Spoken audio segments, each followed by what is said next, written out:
പരിശുദ്ധ ബാവ തിരുമേനി, അഭിവന്യ തിരുമേനിമാരെ, ബഹുമാനപ്പെട്ട വൈദികരെ, പ്രിയപ്പെട്ട സിസ്റ്റേഴ്സ്, പ്രിയപ്പെട്ട സഹോദരി സഹോദരന്മാരെ, ആംഗല സാഹിത്യത്തിലെ കുലപതിയായ വില്യം ഷേക്സ്പിയറിനെ കുറിച്ച് നിങ്ങൾ കേട്ടിട്ടുണ്ടാവും.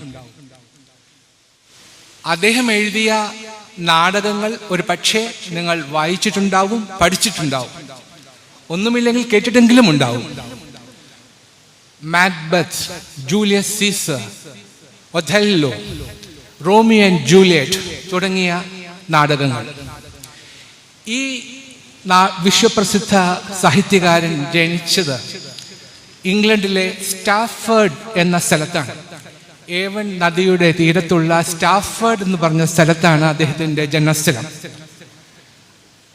ഞാൻ ഇംഗ്ലണ്ടിൽ പഠിച്ചിരുന്ന സമയത്ത് അദ്ദേഹത്തിൻ്റെ ഈ ജന്മഗേഹം കാണാൻ വേണ്ടി പോയിട്ടുണ്ട്. അവിടെ ചെന്നാൽ ഷേക്സ്പിയർ പഠിച്ച കാലത്ത്, ജീവിച്ചിരുന്ന കാലത്തെ അദ്ദേഹം താമസിച്ച വീട്, അദ്ദേഹം എഴുതാൻ ഉപയോഗിച്ചിരുന്ന മേശ, കസേര, തൂവൽ ഇതെല്ലാം സൂക്ഷിച്ചു വെച്ചിട്ടുണ്ട്. സാഹിത്യ വിദ്യാർത്ഥികൾക്ക് ഇതൊരു വലിയ അനുഭവമാണ്. അവിടെ ചെന്നു കഴിഞ്ഞാൽ അദ്ദേഹത്തിൻ്റെ നാടകങ്ങൾ കാണാനുള്ള അവസരമുണ്ട്. പക്ഷേ പെട്ടെന്ന് ദീർഘയാത്രയൊക്കെ ചെയ്യുന്നവർക്ക് 3-4 മണിക്കൂറൊന്നും ഒരു നാടകം കണ്ടിരിക്കാൻ സമയമുണ്ടാവില്ല. അപ്പോൾ അവരൊരു മാർഗം കണ്ടെത്തിയിട്ടുണ്ട്. അവിടെ അവർ ആംഫി തിയേറ്റർ ഉണ്ടാക്കി വെച്ചിട്ടുണ്ട്. അവിടെ വലിയൊരു നടൻ, ഏകാഭിനയത്തിൽ മികവുള്ള ഒരു നടൻ വന്നിട്ട് ഷേക്സ്പിയറിൻ്റെ പ്രധാനപ്പെട്ട കഥാപാത്രങ്ങളെ അദ്ദേഹം അവതരിപ്പിക്കും. അദ്ദേഹം ഏകനായിട്ടാണ് അഭിനയിക്കുക. അപ്പോൾ അദ്ദേഹം ജൂലിയസ് സീസറിനെ, മാർക്ക് ആന്റണിയെ, ബ്രൂട്ടസിനെ, മാക്ബത്തിനെ, റോമിയോ ആൻഡ് ജൂലിയറ്റിനെ ഇവരെല്ലാം അവതരിപ്പിക്കും. ഇത് വളരെ വളരെ മികവുള്ള ഒരു ഭാവാഭിനയമായതുകൊണ്ട് 100 കണക്കിന് ആൾക്കാരാണ് ആംഫി തിയേറ്ററിൽ വന്നിരിക്കുന്നത്. അത് ഈ പ്രോഗ്രാം എല്ലാം നടന്നു കഴിയുമ്പോൾ ഇത് അവസാനിപ്പിക്കുന്നത് എങ്ങനെയാണെന്ന് അറിയാമോ? അദ്ദേഹം 23-ാം സങ്കീർത്തനം ചൊല്ലിത്തീർക്കും. അതോടുകൂടി പരിപാടി അവസാനിക്കും. ഈ സങ്കീർത്തനം ചൊല്ലിക്കഴിയുമ്പോൾ ആ ആംഫി തിയേറ്ററിൽ ഇരിക്കുന്ന ആയിരക്കണക്കിന് ആൾക്കാർ എഴുന്നേറ്റ് നിന്ന് കൈയടിക്കും. ഇത്ര മനോഹരമായ ഒരു പരിപാടിയാണ്. ഇതൊരിക്കൽ ഈ പരിപാടി നടക്കുന്ന അവസരത്തിൽ തുടങ്ങുന്നതിന് മുൻപ് ഒരു കൊച്ചു ബാലൻ ചെന്ന് ഈ മഹാനടനോട് ചോദിച്ചു, സർ, ഇന്നത്തെ സങ്കീർത്തനം 23-ാം സങ്കീർത്തനം വായിക്കുന്നത് ഞാനായിക്കൊള്ളട്ടെ? അല്പനേരം സംശയിച്ചു, എങ്കിലും അദ്ദേഹം അതിന് സമ്മതം കൊടുത്തു. അന്ന് ഈ പ്രോഗ്രാമെല്ലാം കഴിഞ്ഞിട്ട് ഈ കൊച്ചു ബാലൻ വന്നിട്ട് 23-ാം സങ്കീർത്തനം വായിച്ചു. അവൻ അത് ചൊല്ലി. കുറച്ച് ചൊല്ലിക്കഴിഞ്ഞപ്പോൾ ആരും കൈയടിക്കുന്നില്ല. അപ്പോൾ ഈ മഹാനടൻ നോക്കിയപ്പോൾ എല്ലാവരും ഇരുന്ന് കണ്ണീർ തുടയ്ക്കുന്നു. അപ്പോൾ അദ്ദേഹം ഈ ബാലനോട് ചോദിച്ചു, ഇത്രയും നാൾ ഞാൻ ഈ പരിപാടിയൊക്കെ നടത്തി, ഞാൻ ഈ സങ്കീർത്തനമൊക്കെ ചൊല്ലി, എല്ലാവരും കൈയടിച്ചു, പക്ഷെ ഒരിക്കൽ പോലും ഒരാൾ പോലും കണ്ണീർ പൊഴിക്കുന്നത് ഞാൻ കണ്ടിട്ടില്ല. നിനക്കിതെങ്ങനെ സാധിച്ചു എന്ന് ചോദിച്ചു. അപ്പോൾ ബാലൻ പറഞ്ഞു, സർ, അങ്ങേക്ക് 23-ാം സങ്കീർത്തനം അറിയാം, പക്ഷെ എനിക്ക് ഇടയനെ അറിയാം. ഇടയനെ അറിയുക, ഇടയനെ തിരിച്ചറിയുക, അതാണ് ആ ബാലന് ഇത്രയും വലിയ ഒരു അനുഭവം ഉണ്ടാക്കാൻ സാധിച്ചത്. പ്രിയപ്പെട്ടവരെ, പരിശുദ്ധ ദിദിമോസ് ബാവ തിരുമേനിയെ അനുസ്മരിക്കുന്ന ഈ അവസരത്തിൽ എൻ്റെ മനസ്സിലെത്തുന്ന ഏറ്റവും പ്രധാനപ്പെട്ട കാര്യം അദ്ദേഹം ഇടയനെ തിരിച്ചറിഞ്ഞിരുന്നു എന്നുള്ളതാണ്. ഇടയനെ തിരിച്ചറിഞ്ഞ നമ്മുടെ വലിയ ബാവയാണ് നാം ഇന്ന് അനുസ്മരിക്കുന്നത് എന്ന് എല്ലാവരും ഓർത്തുകൊള്ളുക. ഭാരതം ഋഷീശ്വരന്മാരുടെ നാടാണ്. ഋഷികൾ അവർ താമസിച്ചത്, ജീവിച്ചത് എങ്ങനെയാണെന്ന് അറിയാമോ? അവരെ കുറിച്ച് വള്ളത്തോൾ പറയുന്നുണ്ട്, ഭാരതവർഷത്തിലെ പൂർവരാം ഋഷീന്ദ്രന്മാർ പാരിനുള്ള അടിക്കല്ല് പാർത്തു കണ്ടറിഞ്ഞവർ, ഭോഗാനിസ്പൃഹർ, പരിത്യാഗ ദ്രവീണന്മാർ. അവർ തൻ വാസങ്ങളോ പൊറ്റ പുല്ലുകൾ കൊണ്ടും ശുഷ്ക പത്രുഖം കൊണ്ടും കെട്ടിമേഞ്ഞവയായ പാഴ്കുടിലുകളത്രേ. ചെങ്കോല് ദൂരത്തിട്ട് യോഗദണ്ഡെടുക്കുന്നു, പൊൻകിരീടത്തെ ജടാജൂതമായി മാറ്റിടുന്നു. അതെ, ഈ ഋഷീന്ദ്രന്മാർ, ഭാരതത്തിലെ വലിയ മുനിമാർ, ഋഷിമാർ, അവർ ലോകത്തിന്റെ അടിസ്ഥാനം എന്താണ് എന്ന് കണ്ടെത്തിയവരാണ്. അവർ ഭാരതത്തിന്റെ ആത്മാവിനെ തൊട്ടറിഞ്ഞവരാണ്. അവർ എങ്ങനെയാണ് ജീവിച്ചത്? അവർ പൊറ്റപ്പുല്ലുകൾ കൊണ്ട്, ഉണങ്ങിയ ഇലകൾ കൊണ്ട് മേഞ്ഞ കൊച്ചു പാഴ്ക്കുടിലുകളിലാണ് അവർ ജീവിച്ചത്. അവർ പരിത്യാഗശീലരായിരുന്നു. എന്നിട്ട് അവർ ചെങ്കോലൊക്കെ എടുത്ത് ദൂരത്തെറിഞ്ഞിട്ട് യോഗദണ്ഡെടുത്തു. എന്നിട്ട് പൊൻകിരീടമൊന്നും അണിയാതെ തലമുടി ജടയ പിടിച്ച തലമുടിയെ പൊൻകിരീടമാക്കി മാറ്റി എന്ന് എഴുതിയിരിക്കുന്നു. ഈ ഋഷീശ്വരന്മാരുടെ പരമ്പരയിൽപ്പെട്ട ഒരു സൂര്യ തേജസ്സായിരുന്നു നാം ഇന്ന് സ്മരിക്കുന്ന പരിശുദ്ധ ദിദിമോസ് തിരുമേനി. മലങ്കര സഭയുടെ വലിയ തിരുമേനിയായിരുന്ന അഭിവന്യ തോമാമാർ ദിവന്യാസൂസ് ആണ് നമ്മുടെ വലിയ ബാവയെ C.T. തോമസ് എന്ന യുവാവിൽ കണ്ടെത്തിയത്. 18-ാം വയസ്സിൽ അദ്ദേഹം ഈ താബോർ സന്യാസ സമൂഹത്തിൽ ചേർന്നു, സന്യാസിയായി. സന്യാസി എന്ന് പറഞ്ഞാൽ എന്താ അർത്ഥം? സമ്യക്കായി ജീവിക്കുന്നവൻ എന്നാണ് സന്യാസിയുടെ അർത്ഥം. സമ്യക്കായി ജീവിക്കുക എന്ന് പറഞ്ഞാൽ നേരായ വഴിയിൽ ജീവിക്കുക എന്നുള്ളതാണ്. 18-ാം വയസ്സിൽ എല്ലാം പരിത്യജിച്ച് നമ്മുടെ കർത്താവിന്റെ ക്രൂശെടുത്ത് അവനെ പിന്തുടർന്ന് ക്രിസ്തേശുവിന്റെ നല്ല ഭടനായി കഷ്ടം സഹിച്ച് വിനയാന്വിതനായി അവനോടൊത്തു വാണ് തേജസ്വിയായി നമ്മെ നയിച്ച നമ്മുടെ ഇടയന്റെ ജീവിതം ആത്മത്യാഗത്തിന്റെയും ആത്മസമർപ്പണത്തിന്റെയും വീരഗാഥയാണ്. എനിക്ക് 9 വയസ്സുള്ളപ്പോഴാണ് തോമസ് റംബാച്ചിനെ തോമസ് മാർ തിമോത്തിയോസ് എന്ന പേരിൽ മെത്രാനാക്കിയത്. എൻ്റെ അച്ചാച്ചൻ്റെ സതീർത്ഥ്യനായിരുന്നു തിരുമേനി. എൻ്റെ അച്ചാച്ചനും തിരുമേനിയും മാവേലിക്കരക്കാരാണ്. അവർ ഉറ്റ ചങ്ങാതിമാരാണ്, സമപ്രായക്കാരാണ്. തൻ്റെ ഉറ്റ ചങ്ങാതിയെ തിരുമേനിയാക്കിയ എന്നറിഞ്ഞപ്പോൾ അച്ചാച്ചനുണ്ടായ ആഹ്ലാദം ഇന്നും എനിക്ക് ഓർമ്മയുണ്ട്. ആ ആഹ്ലാദത്തിൽ ഞങ്ങളെല്ലാം പങ്കുചേർന്നു. പക്ഷെ തിരുമേനിയെ കാണാൻ എനിക്ക് വീണ്ടും 20 വർഷം കാത്തിരിക്കേണ്ടി വന്നു. 1988 പാലക്കാട് ജില്ലയുടെ കളക്ടറായി ഞാൻ നിയമിതനായപ്പോൾ അവിടെ ഞങ്ങളുടെ വികാരിയച്ഛനായി വന്നത് ഇന്ന് നമ്മുടെ യൂഹാനോൻ റംബാച്ചൻ, അന്ന് എം ഡി ജോണച്ചനായിരുന്നു. ഞാൻ കളക്ടറും ജോണച്ചൻ വികാരിയും. ഞങ്ങൾ തമ്മിൽ ഒരു വലിയ സ്നേഹബന്ധമുണ്ടായി. അതൊരു വലിയ ആത്മബന്ധമായി വളർന്നു. ജോണച്ചൻ പള്ളിയിൽ കുർബാന ചൊല്ലുന്ന അവസരത്തിൽ വല്ലപ്പോഴുമൊക്കെ എന്നോട് പ്രസംഗിക്കണമെന്ന് പറഞ്ഞു. അപ്പോൾ ഞാൻ ആ ഉദ്യമം ഏറ്റെടുത്തു. ചെകുത്താൻ വേദം ഓതുന്നത് കേട്ടിട്ടുണ്ട്, പക്ഷെ കളക്ടർ വേദം പറയുന്നത് കേട്ടിട്ടില്ല എന്നൊക്കെ പറഞ്ഞ് പലരും എന്നെ കളിയാക്കുകയൊക്കെ ചെയ്തു. എങ്കിലും ആ കളിയാക്കലൊന്നും വകവെക്കാതെ ഞാൻ എൻ്റെ കർത്തവ്യം അനുഷ്ഠിച്ചു കൊണ്ടേയിരുന്നു. പിന്നെ അങ്ങനെ ഞങ്ങൾ മലബാർ ഭദ്രാസനത്തിലെ പല പള്ളികളിലും പോയി. ഞാൻ നേരത്തെ പറഞ്ഞതുപോലെ ചെറ്റക്കുടിലുകളെ അനുസ്മരിക്കുന്ന പള്ളികൾ, ചോർന്നൊലിക്കുന്ന പള്ളികൾ, ആ പള്ളികളിൽ പോയി അവിടെ ചെന്ന് പല അച്ഛന്മാരെയും കണ്ടു. തിരുമേനിയെ പോലെയുള്ള അച്ഛന്മാർ, നമ്മുടെ സാബു അച്ഛൻ, ഇപ്പോൾ അപ്രീം തിരുമേനി, പിന്നെ പോൾ റംബാച്ചൻ, അന്ന് പോളച്ചൻ, ഇവരെ എല്ലാവരെയും ഞാൻ പരിചയപ്പെട്ടു. ഒരു നാൾ ജോണച്ചൻ പറഞ്ഞു, നമുക്ക് കോഴിക്കോട് പോകാം. കോഴിക്കോട് പോയിട്ട് നമ്മുടെ തിരുമേനിയുടെ അരമനയിൽ ഒരു ദിവസം താമസിക്കണമെന്ന് പറഞ്ഞു. അങ്ങനെ ഞാനും ഭാര്യയും എൻ്റെ 2 പെൺകുട്ടികളും കൂടി ചാത്തമംഗലത്തുള്ള ഹെർമോൻ അരമനയിൽ ചെന്നു. എന്തൊരു ഊഷ്മളമായ വരവേൽപ്പാണ് ഞങ്ങൾക്ക് ലഭിച്ചതെന്നറിയാമോ? അത് കഴിഞ്ഞ് ഞാൻ താമസിക്കാൻ എനിക്ക് വേണ്ടി ഒരുക്കിയിരുന്ന റൂമിൽ ചെന്നപ്പോൾ ആരോ ഒരാൾ അവിടെ ബാത്റൂമിൽ നിൽക്കുന്നത് പോലെ എനിക്ക് തോന്നി.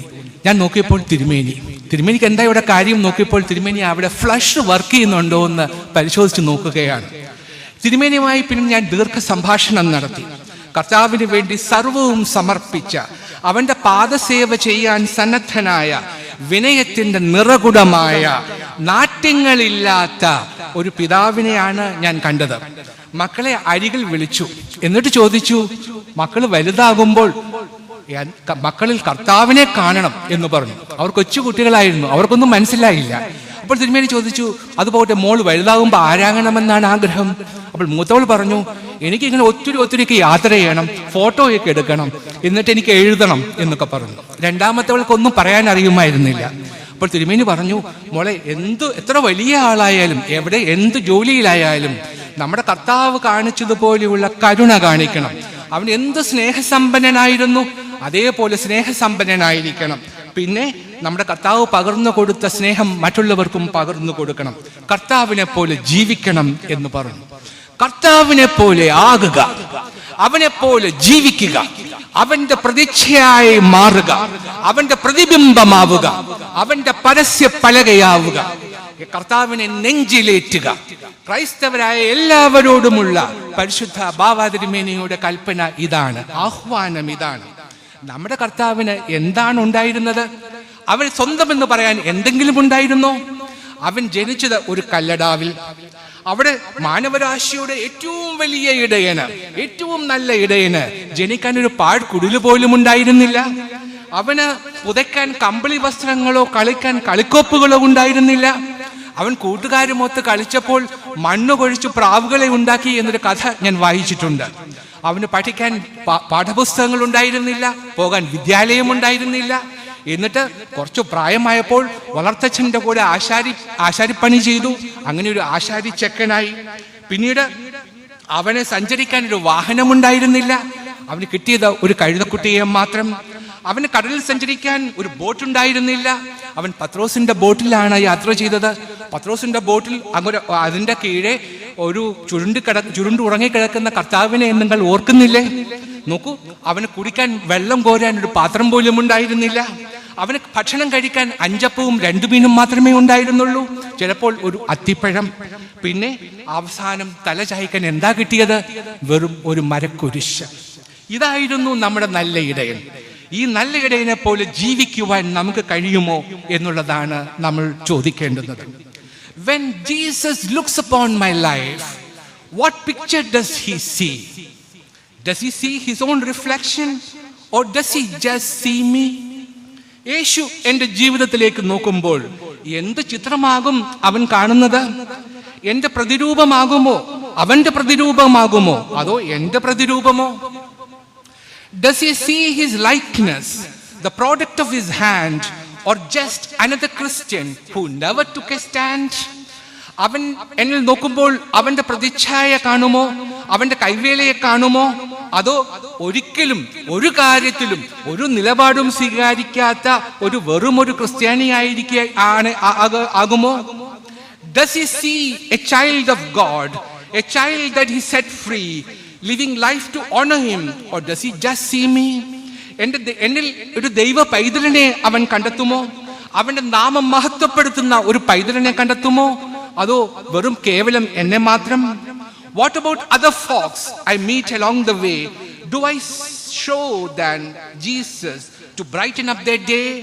വഴിയിൽ ഞാൻ കണ്ടുമുട്ടുന്ന കൂട്ടുകാർക്ക് യേശുവിനെ കാണിച്ചു കൊടുക്കാൻ എനിക്ക് കഴിയുമോ, അവരുടെ ജീവിതം കുറച്ചുകൂടി മിഴിവുള്ളതാകാൻ വേണ്ടി? When someone looks into my eyes, can they truly see me? That calm and gentle peace of God that dwell inside me. ആരെങ്കിലും എൻ്റെ കണ്ണുകളിലേക്ക് നോക്കിയാൽ അവർക്ക് എന്നെ സത്യമായിട്ടും കാണാൻ കഴിയുമോ? എന്നുള്ളിൽ വസിക്കുന്ന എൻ്റെ കർത്താവിൻ്റെ ശാന്തിയും സമാധാനവും അവർക്ക് കാണുവാൻ കഴിയുമോ?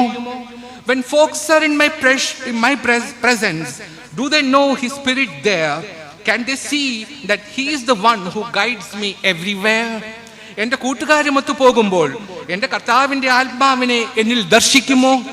എന്നെന്നും എന്നെ പരിപാലിക്കുന്ന, എന്നെ വഴി നടത്തുന്ന എൻ്റെ കർത്താവിനെ എന്നിൽ കണ്ടെത്തുമോ?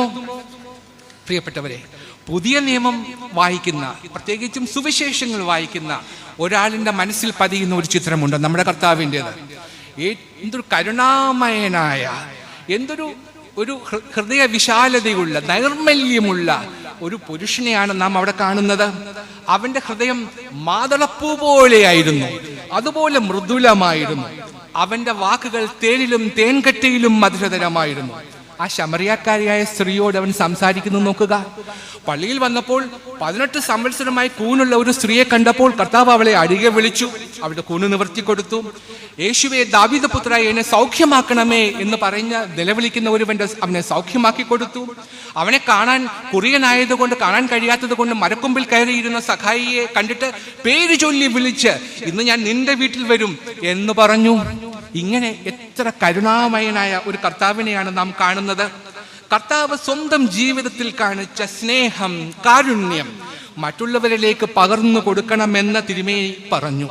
അത് പറയുക മാത്രമല്ല, അദ്ദേഹം സ്വന്തം ജീവിതത്തിലൂടെ അത് കാണിച്ചു കൊടുക്കുകയും ചെയ്തു. മറ്റുള്ളവർക്ക് വേണ്ടി എന്തൊരു കരുതലായിരുന്നു തിരുമേനിക്കെന്നറിയാമോ?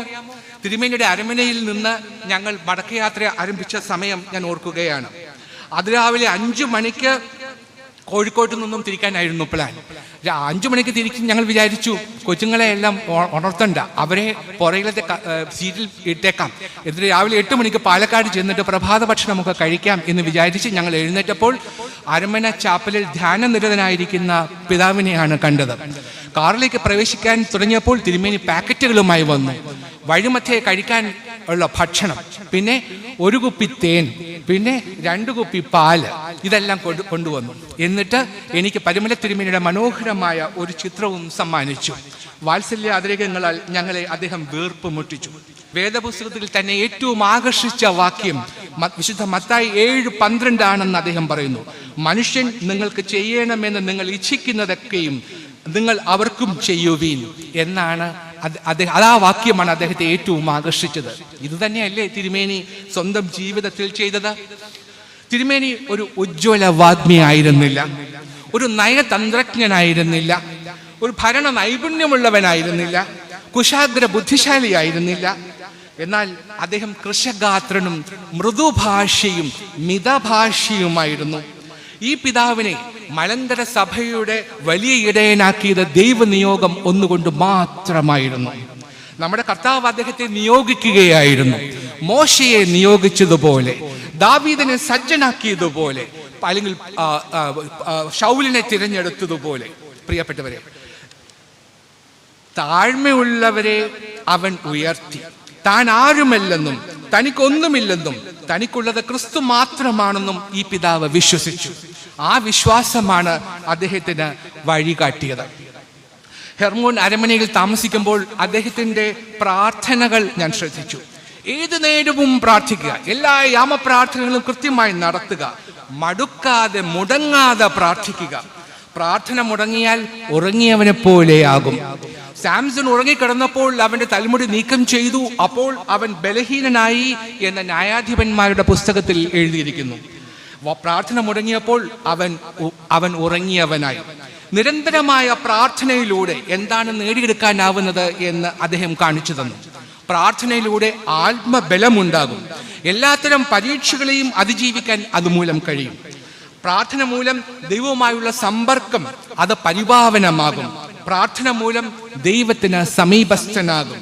അച്ഛനായിരുന്നപ്പോഴും, റമ്പാനായിരുന്നപ്പോഴും, തിരുമേനിയായിരുന്നപ്പോഴും, ബാവയായിരുന്നപ്പോഴും പ്രാർത്ഥനയുടെ അഗ്നിച്ചിറകുകളിൽ കയറിയാണ് അദ്ദേഹത്തിന് തേരോട്ടം നടത്തിയത്. വേദപുസ്തകത്തിലെ സങ്കീർത്തനങ്ങളെ നമുക്ക് വേണമെങ്കിൽ 3ആയി വിഭജിക്കാം.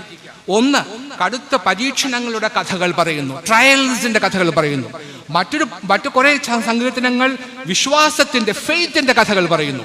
പിന്നെ ഒന്നുള്ളത് ട്രയംഫ്, വിക്ടറിയുടെ കഥകൾ പറയുന്നു. അപ്പോൾ പരീക്ഷകൾ അതിജീവിക്കണമെങ്കിൽ വിശ്വാസം വേണം. നല്ല വിശ്വാസമുണ്ടെങ്കിൽ പരീക്ഷകൾ അതിജീവിക്കാം, വിജയ സോപാനങ്ങളിലേക്ക് കയറി ചെല്ലാം. തിരുമേനിയുടെ ജീവിതവും ഇതുപോലെ. ആദ്യഘട്ടം പട്ടിണിയുടെയും പരിവട്ടത്തിന്റെയും നാളുകൾ, അത് 1-ാം ഭാഗം. പിന്നെ വിശ്വാസത്തിന്റെ 2-ാം ഭാഗം. പിന്നെ വിജയത്തിന്റെ 3-ാം ഭാഗം, റമ്പാനായി, തിരുമേനിയായി, വലിയ ബാവയായി. അത് ഈ രൂപാന്തരീകരണം ആണ് അദ്ദേഹത്തിൽ കാണുന്നത്. സർവ്വതും ദൈവത്തിന് സമർപ്പിച്ചു കഴിഞ്ഞാൽ പിന്നെ ഭാരങ്ങളും പ്രയാസങ്ങളും ഒന്നും ഉണ്ടാവില്ല. നാളെയെക്കുറിച്ചുള്ള വിചാരങ്ങൾ അദ്ദേഹത്തെ തെല്ലും അലോസരപ്പെടുത്തിയിരുന്നില്ല. 1979 മലയാള മനോരമയുടെ കോഴിക്കോട് യൂണിറ്റിൽ ഞാൻ കുറച്ചുനാൾ ജോലി നോക്കിയിരുന്നു. ഒരു ദിവസം തിരുമേനി അവിടെ വരുന്നത് കണ്ടു. തിരുമേനി എന്താ ഇവിടെ വരുന്നതെന്ന് അന്വേഷിച്ചപ്പോൾ പറയുക, പെട്രോൾ തീർന്നുപോയി, പെട്രോൾ അടിക്കാൻ കാശില്ല, അപ്പോൾ പെട്രോൾ മേടിക്കണം. അപ്പോൾ മനോരമയിൽ നിന്ന് ഫുൾ ടാങ്ക് പെട്രോൾ അടിച്ചു കൊടുത്തു. അത് കഴിഞ്ഞിട്ട് തിരുമേനി എവിടെയെങ്കിലും പോകും, അട്ടപ്പാടിയിലോ കോയമ്പത്തൂരിലോ പോകും. തീർന്നു കഴിഞ്ഞാൽ എന്ത് ചെയ്യും? അതൊക്കെ ദൈവം നോക്കിക്കൊള്ളും എന്ന് പറയുന്നു. ഇത് വലിയ വയലിലെ ലില്ലിപുഷ്പങ്ങൾക്ക് കർത്താവ് ശോഭ കൊടുക്കുന്നില്ലേ, അതുപോലെ എന്നെയും അവൻ നോക്കിക്കൊള്ളും എന്ന് ഈ പിതാവ് വിശ്വസിച്ചിരുന്നു. ബാവയാകണമെന്ന് അദ്ദേഹം ഒരിക്കലും ആഗ്രഹിച്ചിരുന്നില്ല. മെത്രാനായാലും ബാവയായാലും തികഞ്ഞ നിസ്സംഗതയാണ്, ഡിറ്റാച്ച്മെന്റ് ആണ്. ഒരു പത്രാസുമില്ല, ഞാനിതാ എങ്ങനെ വേണമെങ്കിലും എന്നെ ഉപയോഗിച്ചു കൊള്ളൂ എന്ന ഭാവം. പോളണ്ടുകാരനായ പദ്രേവിസ്കി എന്ന ഒരു വലിയ കലാകാരനുണ്ടായിരുന്നു. അദ്ദേഹം പിയാനോയിൽ വിദഗ്ധനായിരുന്നു. ലോകം കണ്ട ഏറ്റവും വലിയ പിയാനോയിസ്റ്റ് ആയിരുന്നു പദ്രേവിസ്കി, പോളണ്ടുകാരൻ. അദ്ദേഹം പിന്നീട് പോളണ്ടിന്റെ പ്രധാനമന്ത്രി വരെയായി. ഈ പദ്രേവിസ്കി അദ്ദേഹം ഒരിക്കലും ഒരു കൺസേർട്ട് നടത്തുമ്പോൾ ഒരു അമ്മ തൻ്റെ കുഞ്ഞുമായി ചെന്നു. ആ കുഞ്ഞിനെ പിയാനോ പഠിപ്പിച്ചുകൊണ്ടിരിക്കുന്ന സമയമായിരുന്നു. എന്നിട്ട് മുൻസീറ്റിൽ ചെന്നിരുന്നു.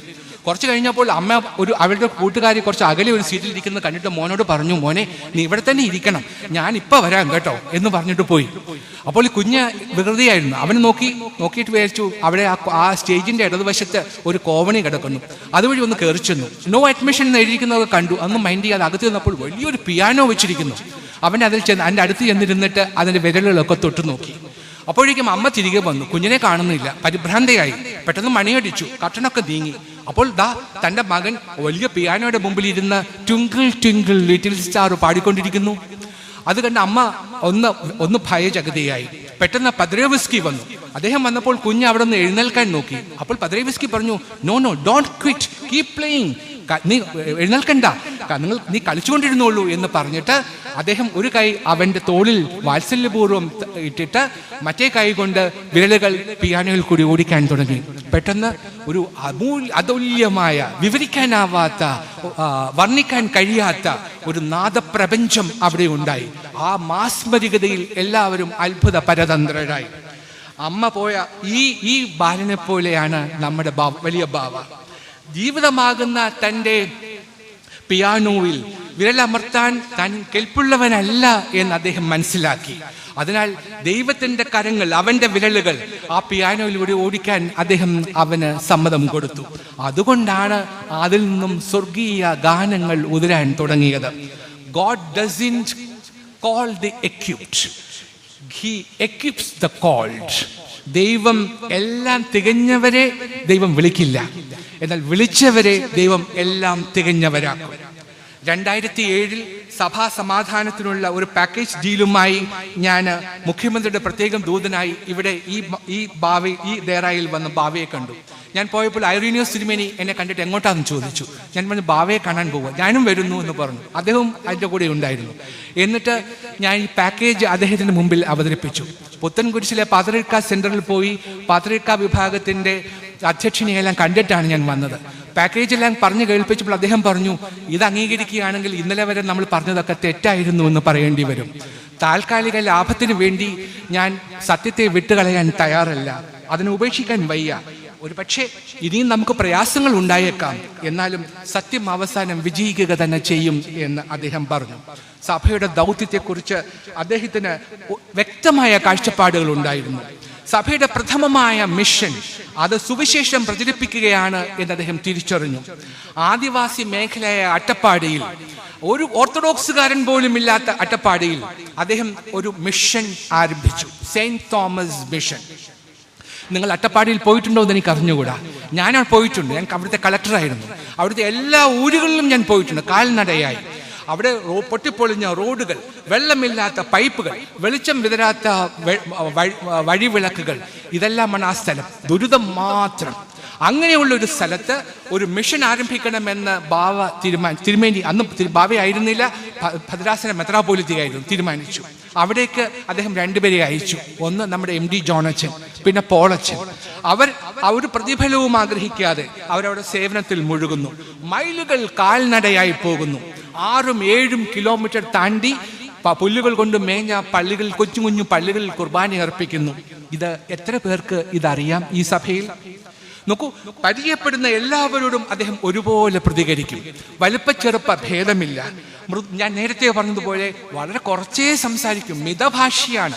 വളരെ സൗമ്യമായിട്ടാണ് സംസാരിക്കുന്നത്. ദേഷ്യം വന്നാൽ ഒന്നും പറയില്ല, ഒറ്റ നോട്ടം. ആ നോട്ടത്തിൽ തന്നെ അറിയാം അദ്ദേഹത്തിന് അത് ഇഷ്ടപ്പെട്ടിട്ടില്ല എന്ന്.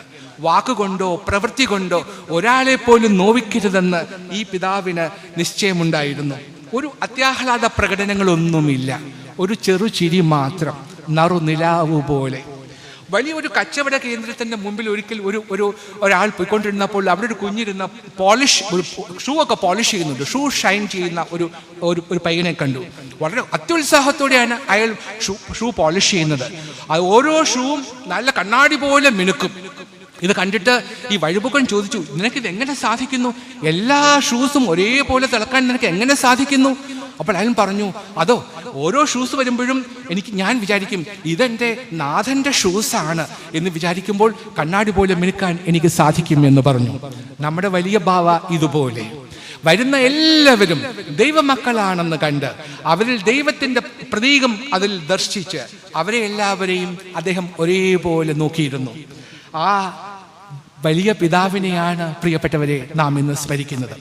ഭഗവത്ഗീതയുടെ 17-ാം അധ്യായത്തിൽ ദേവഗണത്തിൽപ്പെടുന്ന മനുഷ്യരുടെ പ്രത്യേകതകൾ എന്താണ് എന്ന് വിവരിക്കുന്നുണ്ട്. ഞാനതൊന്ന് സംക്ഷേപിച്ചു പറയാം.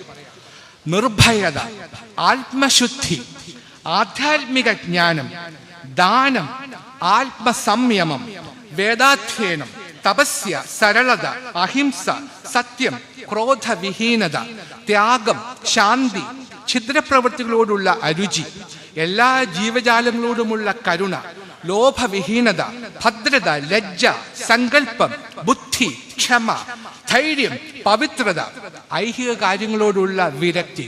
ഈ ഗുണങ്ങളുള്ളവരെല്ലാം ദേവഗണത്തിൽപ്പെടുന്നവരാണ് എന്ന് ഭഗവത്ഗീത പറയുന്നു. പ്രിയപ്പെട്ടവരെ, ഈ ദിവ്യ ഗുണങ്ങളാണ് ഇത് നാം അനുസ്മരിക്കുന്ന പരിശുദ്ധ ബസേലിയോസ് മാർത്തോമാ ദിദിമോസ് ബാവായ്ക്ക് ഉള്ളത്. ഇന്നേക്ക് 50 വർഷങ്ങൾക്കുള്ളിൽ മലങ്കര സഭയുടെ പ്രഖ്യാപിത പരിശുദ്ധന്മാരുടെ പട്ടികയിൽ ഈ പിതാവിൻ്റെ പേരും ചേർക്കപ്പെടും എന്നുള്ള കാര്യത്തിൽ എനിക്ക് ഒരു സംശയവുമില്ല.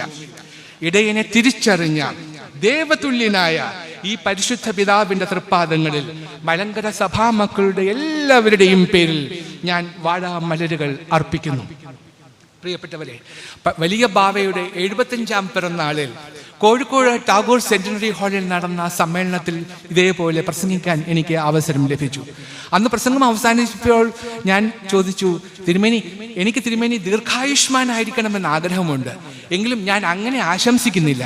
ദീർഘായുഷ്മാൻ ഭവ എന്ന് പറയുന്നതിന് പകരം സൽകീർത്തിമാൻ ഭവ എന്ന് പറയാനാണ് എനിക്ക് ആഗ്രഹം എന്ന് പറഞ്ഞു. തിരുമേനി സൽകീർത്തിമാനായി, അദ്ദേഹം ആയുഷ്മാനും ദീർഘായുഷ്മാനുമായി. പ്രിയപ്പെട്ടവരെ, ഈ വലിയ ബാവയുടെ 40-ാം അടിയന്തരത്തിൽ അനുസ്മരണ പ്രസംഗം നടത്താൻ കേവലം ഒരു ഔദ്യോഗിക പദവി മാത്രമുള്ള, പേരിന് പിന്നിൽ 3 അക്ഷരങ്ങൾ മാത്രമുള്ള, മറ്റൊരു യോഗ്യതകളുമില്ലാത്ത എന്നെ നിയോഗിച്ചത് എൻ്റെയും എൻ്റെ 94 വയസ്സുള്ള എൻ്റെ അച്ചാച്ചൻ്റെയും ഭാഗ്യമാണ് എന്ന് ഞാൻ കരുതുന്നു. ഈ നിയോഗത്തിന് എന്നെ തിരഞ്ഞെടുത്ത മഹാമനസ്കതയ്ക്ക് മുമ്പ് പരിശുദ്ധ ബാവാതിരുമേനിയോടും എല്ലാവരോടുമുള്ള നന്ദി, അഗൈതവമായ നന്ദി നന്ദി പ്രകാശിപ്പിച്ചുകൊണ്ട് അദ്ദേഹത്തിൻ്റെ വലിയ ബാവയുടെ മധ്യസ്ഥതയിൽ അഭയം പ്രാപിച്ചുകൊണ്ട്, പ്രിയപ്പെട്ട തിരുമേനി, പരിശുദ്ധ വലിയ ബാവ തിരുമേനി, ഞങ്ങൾക്ക് വേണ്ടി പ്രാർത്ഥിക്കണമേ എന്ന് പാടിക്കൊണ്ട് ഞാൻ വിട വാങ്ങട്ടെ.